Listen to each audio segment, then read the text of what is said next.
Sir அடுத்ததா மீன ராசி பத்தி பார்க்க போறோம். மீன ராசிக்காரர்களுக்கு வந்து இந்த குரு பயிற்சி பலன்கள் வந்து, அப்பாடா! இப்பயாவது எங்களுக்கு ஒரு நல்ல விஷயம் கிடைச்சுச்சு அப்படின்னு அவங்க எதிர்பார்க்கலாமா? அத பத்தி விளக்கமா சொல்லுங்க சார்.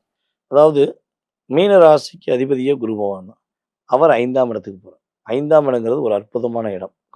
அதாவது கும்பராசிக்கு குழப்பத்தை நீக்கக்கூடிய தன்மையில குடுக்க போகுது நம்ம சொன்ன மாரி, மீன ராசிக்கு வெற்றிய குடுக்க போகுதுன்னு சொல்லலாம். நெறைய பிரச்சனைகள், நெறைய மன அழுத்தங்கள். கிட்டத்தட்ட 2022லேருந்து ஆரம்பிச்சு, இப்ப 2026க்குள்ள வந்திருக்கும். இந்த ராகு பகவான் 2022ல ஊடால என்ட்ரானாரு. அவர் ரிலீஸ் ஆயி சனி பகவான உள்ள என்ட்ரி பண்ணிட்டு, அவர் சனி பகவானோட சேர்ந்துட்டாரு.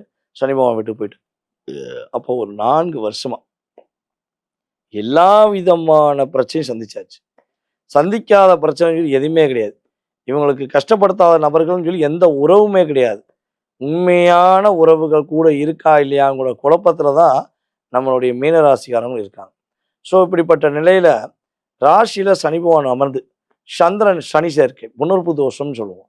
அப்ப நிறைய குழப்பங்கள் இருக்கு. நல்லா பட்டு பட்டுன்னு முடிவெடுத்தேன் சார். இப்ப என்னால முடிவே எடுக்க முடியல. போற போக்குல போட்டும் வாழ்க்கை. என்ன போதோ போட்டும். அது முட்டுனாலும் சரி, இடிச்சாலும் சரி, இடிக்கட்டும் சார்.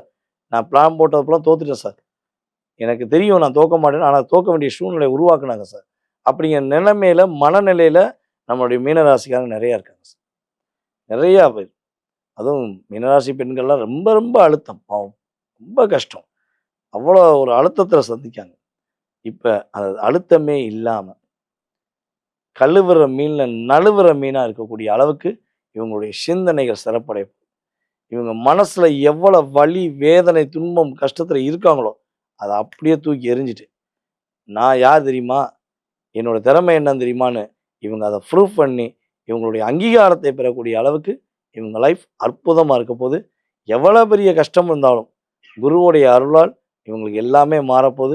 சனி பகவானுடைய அவருடைய ஆட்டத்த குறைச்சிட்டு, போதும் நம்ம இவங்களுக்கு இனிமே நல்லது பண்ணுவோம்னு அவரே மாறப்போறாருங்க. அற்புதமா இருக்க போகுது.